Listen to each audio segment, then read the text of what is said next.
everybody. Hi. Welcome to Live at 5. It is Thursday, May the 5th, and we have a very special guest for you, Benjamin Eakeley. He's in She Loves Me, and he's doing a kind of sexy show. It sounds sexy. We love a sexy show. Yeah, we're going to talk about that. We're going to talk about that. We'll get to him. But first, I apologize for being so super cash. Yeah, well, I'm dressed up, and you just dressed down. I've been wearing suits all week, and letting the side down over here. So, but people might appreciate this. I have my Grease Live Rydell High t-shirt on. Anyway. Fabulous. People like that. Right, they do. Okay, it was big today. Thank you so much, everybody who voted for the Broadway.com Audience Choice Awards. And wait, we had like so many. I'm not supposed to reveal the number of votes, but we had so many. Like we had like double the votes this year we did last year. Like. So thank you. It might have been. So thank you everybody for voting. And yes, no big surprise really. Hamilton swept the board with 11 awards. 11 awards. Most ever. I mean. That's very unusual. Usually the Broadway.com awards are more spread out a little bit. Because I don't know, people tend to like spread the love a little bit. So, like the past, what is it, 7? Seven. Spring Awakening and Hairspray both got 7, which was a statistic I didn't know. And like literally when I said 11s, our press person said, "Well, is that a record?" And I said, "I assume." So then I had to like go back and count every years, and then I found 7 was the pass. I think it was 7. I'm pretty sure. But some other. So wait. So what? Like what won? So Hamilton won. I mean, 11. So favorite new musical. Lynn won. Lynn won. Leading actor. Yes. Philippa Sue won. Leading actress. Leading actress. So Jonathan Groff. Let's talk about that guy. Yeah. He won 3. He won 3 awards for Diva, featured actor, favorite diva performance. He was the sole male nominee in the category. Maybe it helped. And favorite funny performance. So I think that sort of works. That sort of covers him. Seems to work. We love Jonathan Groff. I saw him yesterday. He gave me a kiss. Yeah, we saw him at the Tony event. And he said, "I'm so excited. I'm nominated for Diva." And I was just thinking, wait till you find out you won. Wait till you find out you won, because I kind of knew he was winning. And what else? So other sort of headlines. Wicked did very well. It often does. Long running show. It picked up favourite tour. Okay, Wicked's won long running show 8 years in a row. And also favourite replacement for Rachel Tucker, who I adore and think is incredible. So that's excellent news. But there's 1 year since Wicked opened that it did not win favourite long running show, but we don't talk about that.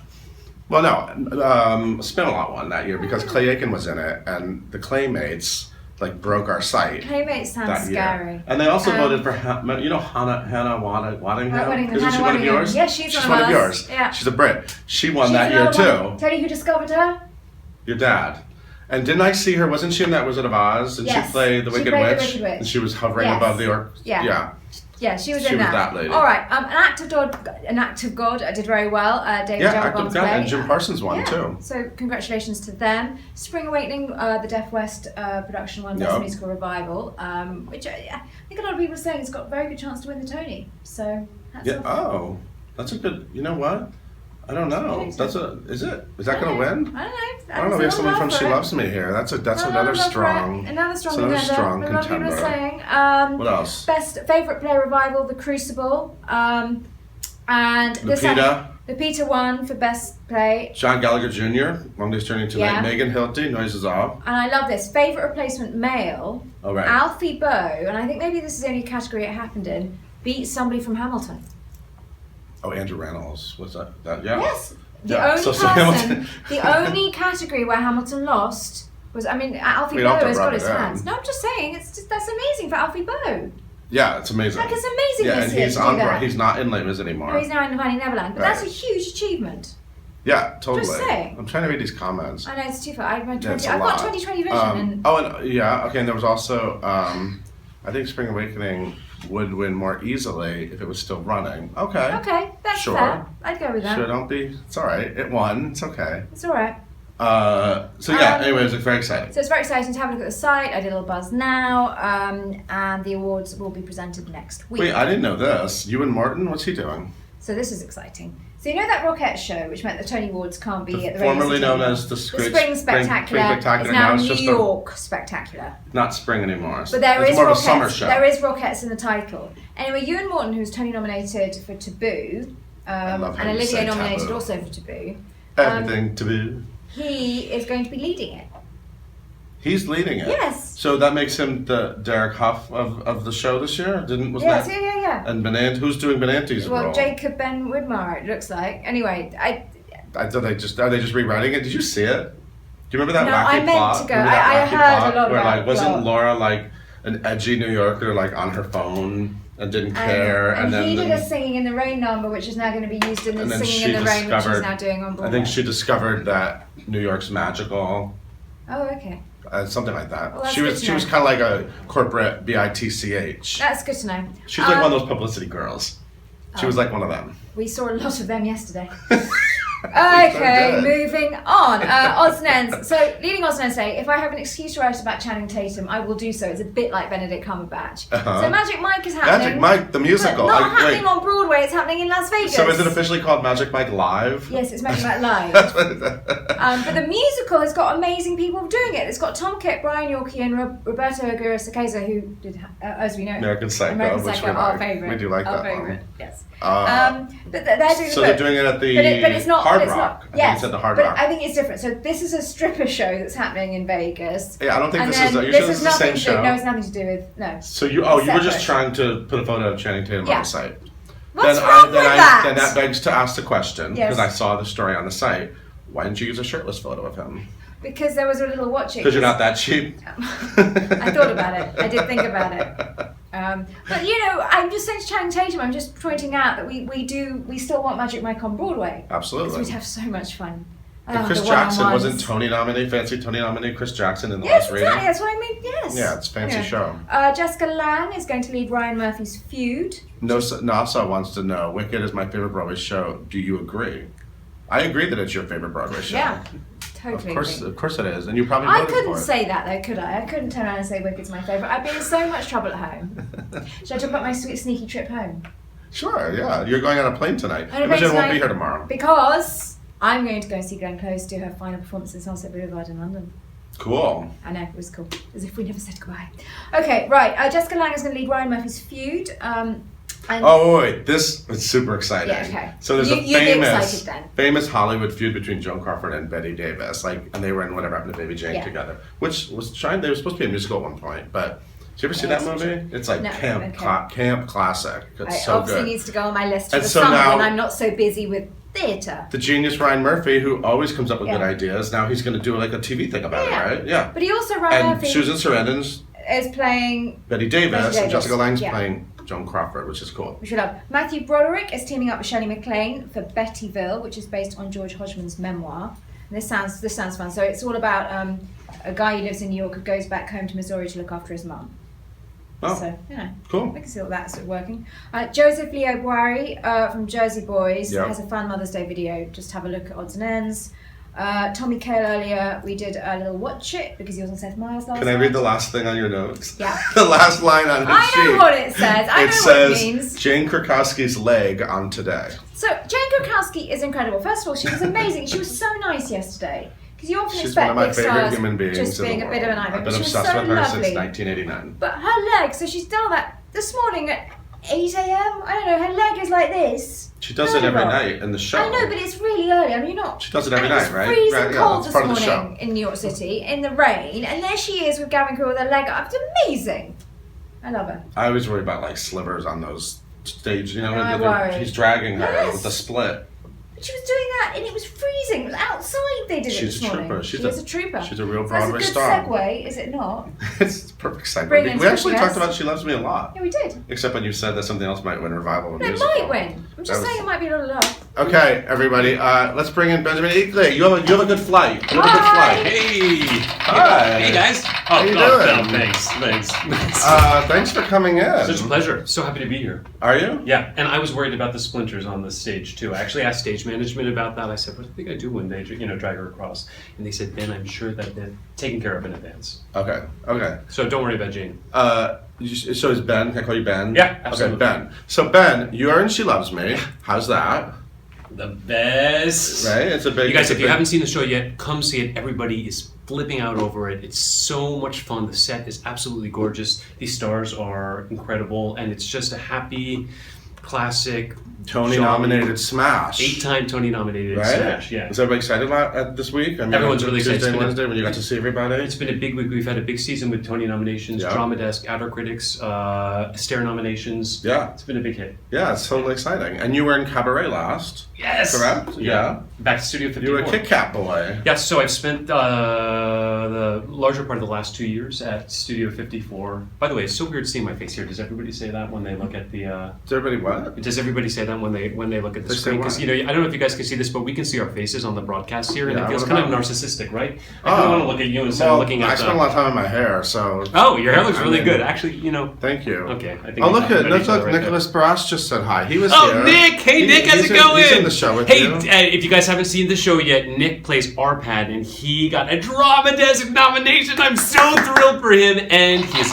Yes! Congratulations! He's just about to turn 18, and he is a super frickin' effing talent. Just the best. But he really is. Yeah. He was here. He did Live at 5. Oh. Yeah, he warmed up the seat for you. Oh, thank you. Thanks, Nick. So let's talk about what you're doing on the side. Yeah! Because you are a swinger. Yeah, I am. You're correct. You know, okay, everything I learned from Alan Cumming. Okay. In Club Cumming? Club Cumming. Did you ever hang out in Club Cumming? Absolutely, every night. Yeah. We were there maybe till 3 o'clock in the morning, 6 nights a week, or 5 nights a week, because we didn't have Sunday night shows. Wow. It was a good year. It was a really good year. But the show... How's your liver? My liver is excellent. You know what? I was never skinnier than in my life. I don't know. I existed on like Reese's miniatures and alcohol alone. Wow, that's a good diet. Probably good that I'm off. So is it a show called Broadway Swinger? It's called Broadway Swinger. Swinger. It's a very provocative title. This is your nightclub act. It's my nightclub act. And it's we're doing it at Feinstein's 54 Below this Monday. Right downstairs from She Loves Me. Yep, Monday, May 9th at 7 p.m. And that's this coming Monday. It is a celebration of stage music from the 1960s. Now, I was excited when I heard that. I'm sorry, I mean, but sure. That's like one of my favorite eras of like Broadway music. It's some of the most iconic music of all time. You can't get better than this. I mean, it's just all standards. But what we do is we trace the unbuttoning of American society as manifested through the American stage musicals of that decade. So you start with the super conservative things like Little Me, or actually Little Me wasn't super conservative, but there's conservative music in that, or Oliver. And then you wind up at the end of the decade at Hair and Promises. Everyone's naked and having sex. Yep. So so there's a whole sex theme. Oh, the whole show's about sex. It's a sex show. Yeah, it's not a sex show. It's a sex show. It's a show. It is a romp through the swinging 60s. The swinging 60s. What are just name one of your favorite 60s scores? It's such a great sound. I mean, they're all amazing. On a Clear Day, You Can See Forever. Cabaret. You were in that. You were in the revival, right? I was in that, and Cabaret as well, revival. Oliver, I was not in the revival of that, and I probably will never be in a revival of that. Why not? Why can't you do that? Maybe. Don't you have to kind of be dancy pants, and I got moves, but not those types of moves. Oh, okay. Okay. So okay, I don't know about your dancy pants moves. That question is totally unrelated. So have you played around this show before? Have you done it before? So we did it in January. We sold out the house at Feinstein's, and we're doing an encore performance here, but it's kind of a new and improved version of it. So we've added 4 new arrangements, and making sure that as many composers are covered as possible. But also, we tell the stories about, how the relationships between men and women, also men and men, women and women, all sorts of things changed and evolved throughout the decades. So I wanted to make sure that, there's a lot of kind of objectionable stuff in this traditionalism that happened in the 1950s. Like this whole kind of concept of the carousel, if you don't like someone, punch them in the face kind of thing, that winds up kind of being stripped away during the 1960s, as women in particular saw a real coming of age and coming of sexuality on the American stage. And you see a real autonomy in the development of, of people as they express themselves. Wow, it's like a really fun cabaret show that's also a super smart essay. Yeah, you know what? I kind of want it to be like a TED Talk, and my director's like, "Man, you cannot do a TED Talk. No one wants." I was like, "No, I really want to do a TED Talk." He's like, "Dude, I'm really trying to teach people here. There's this character called the Broadway Swinger, and you're going to have fun with your audience." And so that to me meant that I got to just hit on the people in the audience and take out my sexual hang-ups on them. And this is also a swinging sound. Are you swinging the songs? So we have reimagined every song and put it in the context of a 1960s orchestration. So if you think about it, it's almost like a 1960s version of what Sinatra might have sung in the 50s. But it's scored for a 4-piece jazz band. So it's piano, bass, drums, and the reed player's sax, flute, and clarinet triple. And we literally cover all the bases, but stylistically there's a lightness and there's like a real jazziness to the entire evening. So for example, when we sing Where's Love, which is one of the songs that we sing, we turn it on its head. Instead of doing a traditional version of it, we sing it as a jazz waltz. And it becomes this kind of, you sit back into the back of the beat and you just kind of, let the music take you for a ride. You know, one of my favorite swinging 60s arrangements is that like top 40 version of She Loves Me. She loves me. You know that one? Is that Jack Jones or something? Yes, I guess only outdone by the disco Sweeney Todd version. Oh, God. We have the vinyl of that at home, that red. Yeah. What is there any like 60s shows? Did you discover a lot like while you were researching this? Did you like find yourself like learning about like certain shows that aren't... So much. So I've been lucky in that 3 of my 4 Broadway shows so far have been musicals from the 1960s. So why is that? Is that like something about you? You know what? I think vocally my voice just lends itself to this music, and it sits in my wheelhouse. And just also serendipitously, I just wound up being in these things. I think maybe casting director saw it in me before I saw it in myself. This kind of parallel. Maybe you look retro. I do. Do you look retro? I got hired only to play retro stuff. In fact, I think Clear Day was 1974, and I think that was the most contemporary I've ever played on. When you walk down the street of New York in 2016, do people look at you funny? Like they think like you just came out of a time machine? Yeah, you don't actually fit into our world. I get stared at, but usually I think it's because I have like a booger or something like that going on. It actually happened on the way down here, and I was like, do I have one button, too many buttons, unbuttoning this one? Maybe it's a little cold out. Not in here. You know what show I love? Golden Boy. Yes, that's a good. Yes. I love Charles Strauss. I'm sorry I had to hit you, but I got to. No, it's all right. You got excited. I love Charles Strauss, and what I really want to do that we are not doing this time is I really want to do "I Want to Be With You," which is one of my favorite songs of all time. I could sing that song badly, but I could sing it. I know the words. We can do it together. I got a vinyl. I bought a vinyl of like a mono original vinyl, like a cool expensive Golden Boy vinyl. And it came, the original? The original. Yeah, of course, Sammy Davis. But like it's a mono version, so it's like more expensive. I don't know why. And then it came with a free souvenir booklet, like what they sold in the theater. It's really awesome. Anyway, I like that show. I did a reading of a musical written by his wife at their apartment this past year, and that was one of these kind of written by whose wife? Charles Strauss's wife. Oh, really? And it was the show was. Did you go to his apartment? Yeah, I went to his apartment. Did you see the dance studio in the apartment? Yes. Did you see the Golden Boy pillow? No, I was too scared to ask. I was geeking out. I literally went into like his office, and there's like amazing posters everywhere, and there was like a pillow of the golden, the yellow art with the blonde and the guy and the shadow. And it was like a pillow, and I was like, "Oh my god, I want that pillow." You guys, if you don't know the musical, you have to check it out because sorry, I'm just totally getting off track. Really, really important. No, it's actually socially really important too. It's a great show. Yeah, it is a good show. But you're not singing it in this one. Maybe the sequel. Yeah, maybe the sequel.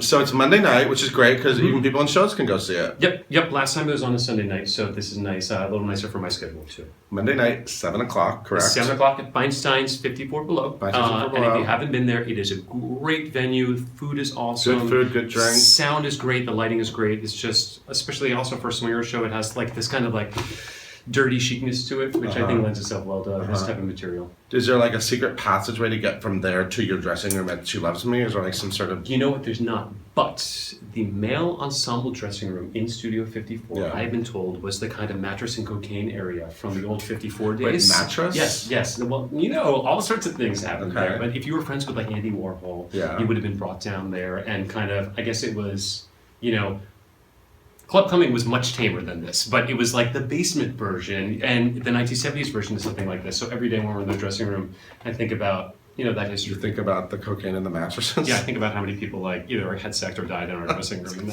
It's weird. Anyway, I'm riveted by this show. Broadway Swinger. You're the Broadway Swinger. I am. You've given yourself kind of like a sexy name, right? The Broadway Swinger has no name. He just is. Oh, he's just okay. 7:00, 54 Below, and then also check out this guy in She Loves Me. Big smash Broadway hit. Big 8-time Tony nominated Broadway hit. Please say hello to Jane Krakowski, Gavin Crew. Can I give her a kiss for you? Yeah, that's what I got to give her one yesterday. She gave me one yesterday, but and Zach, all of them. Awesome. We'll do. Laura Benanti, she's great too. Thank you so much for coming. Oh, such a pleasure. Everyone, go to 54th Street on Monday, 7:00. Thanks. Bye.